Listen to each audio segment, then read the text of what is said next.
we're going to spend a week on plastics, okay? Specifically a plastic called acrylic, which we use here in technology. So I'm going to take you through what acrylic uses are, how we use tools and equipment for manipulating and making things from acrylic for this week, and we're just going to do a really small project. So our learning intentions and success criteria for the day, so learning intentions is to develop and show understanding on how to work with acrylic based on prior knowledge from woodwork. Because what you're going to find is that a lot of the things we have learnt in woodwork actually applies to acrylic as well. So hence why we're in the woodwork shop, and hence why we're going to be using a lot of similar tools, hand tools and machinery that we've used for woodwork, okay? So success. For you to be successful in this lesson today, the minimum requirements will participate in the classroom discussion around applying knowledge from woodwork, which we're going to do shortly. Listen to and follow instructions to start your acrylic project. Glue 3 pieces of acrylic together, which I'll talk about, and start your single piece of acrylic project.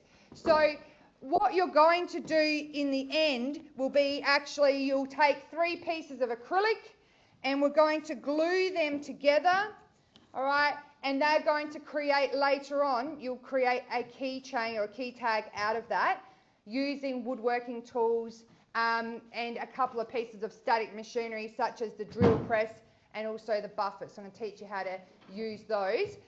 But the glue takes a little while to dry. So what we're going to do today is you're going to practice using the tools and equipment on just a single piece of acrylic, okay? So firstly, what I'd like to happen is I want some people, all right, and again, this is you engaging and participating in the classroom discussion. I would like some people to put up their hand and tell me what are some tools, hand tools at the moment that we've used in woodwork when we developed our two woodwork projects. Caleb? Okay, a file. Does anyone remember the different names of the 2 different types of files that we've been using? Monika? Half-round file and bastard file. Okay, half-round file and a bastard file. Okay, anyone remember another name of... Okay, so that's a type of file. It's a very harsh file. Yep, so a rasp. Anything else? Okay, a flat file. Good. Someone else who might know, Blake? Okay, so the round file. Yes, there's a round one. So at the moment, do you think you know what I'm looking for, Caleb? Yeah, isn't it the second cut file? Thank you, second cut file. All right. So I suppose what I'm trying to say is these ones, half round, flat and round, they're the shapes of the files that we use, all right? But the second cut and the bastard file and the rasp are the type of files, as in how rough they are and what we'd use them for.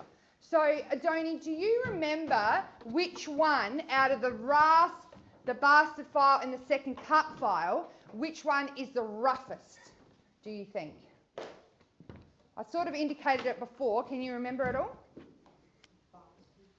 Close. Akira, do you want to have a try? Rasp. So the rasp is basically how it sounds, really raspy. It's got really big blades to it, and it takes off a lot of material really quickly.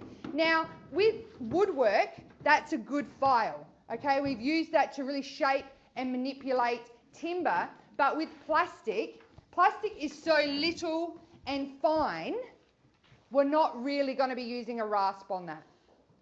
So after the rasp, which one's the next roughest, do you think, Dion? Which one do you think's the next roughest after the rasp? Out of the bastard or the second cut file? What do you think, Dion? Okay, bastard file. Yep, cool. All right, so that's exactly right. So the bastard file, I know it's a funny name and we've all had a giggle at it before. that there is the next roughest file that we use, and then obviously the second cut file is really smooth. So again, we've used these with woodwork, but for our acrylic, what we're going to be doing is we're going to use the bastard file only a little bit if you've got really rough edges, and then mainly using the second cut file in a draw method, which I'm going to show you later. All right, good.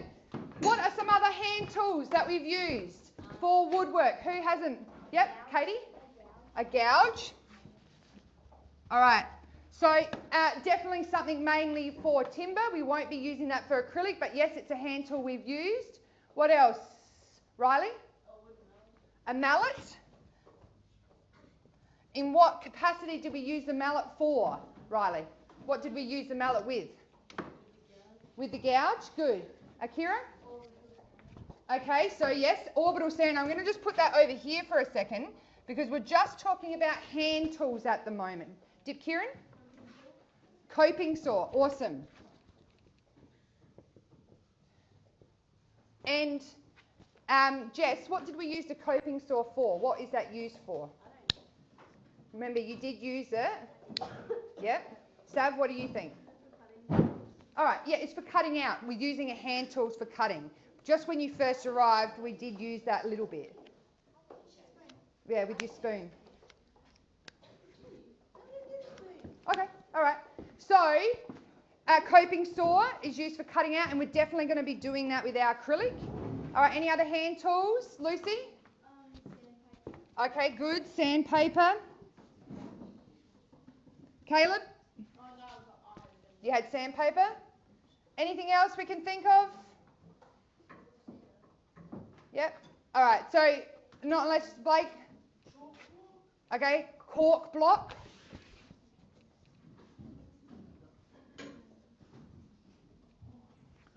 All right. Clamp, good one.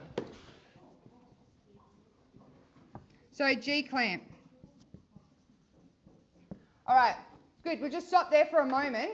So there's a lot of different hand tools we've used for woodwork, which we're going to be using again today for our acrylic. Now, in saying that, there are also going to be some static machines we're going to use, but we're not going to be using any power tools.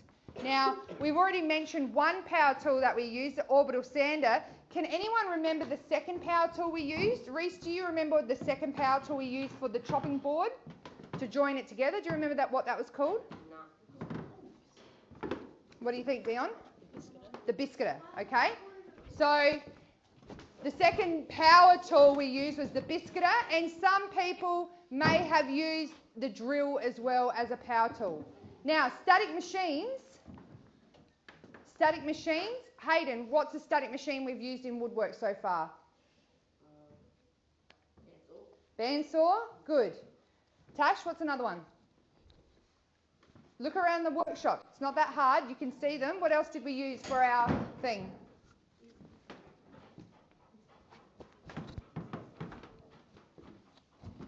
What's this called? You do know. Right, good, Riley. Disc sander. Okay. And last one, Tess. What's the one we use to drill holes with? Drill press. Good. Okay. So we've got some static machines. For our project with acrylic, we're going to use potentially the drill press. We are not going to use the bandsaw, and I'll explain in a second. Potentially we're going to use the disc sander and also the buffers. Why wouldn't, Jake, why wouldn't I use the bandsaw on this? Too small. Too small, absolutely. And when I've got three of them joined together, all right, it is quite thick and it's very small and it's dangerous. So we're not going to use the bandsaw for that. Instead, we're going to use our coping saw. Okay? Fantastic. So, what I want to happen is this. We're going to start mainly with our little practice piece today. So I would like everyone to come up and select a colour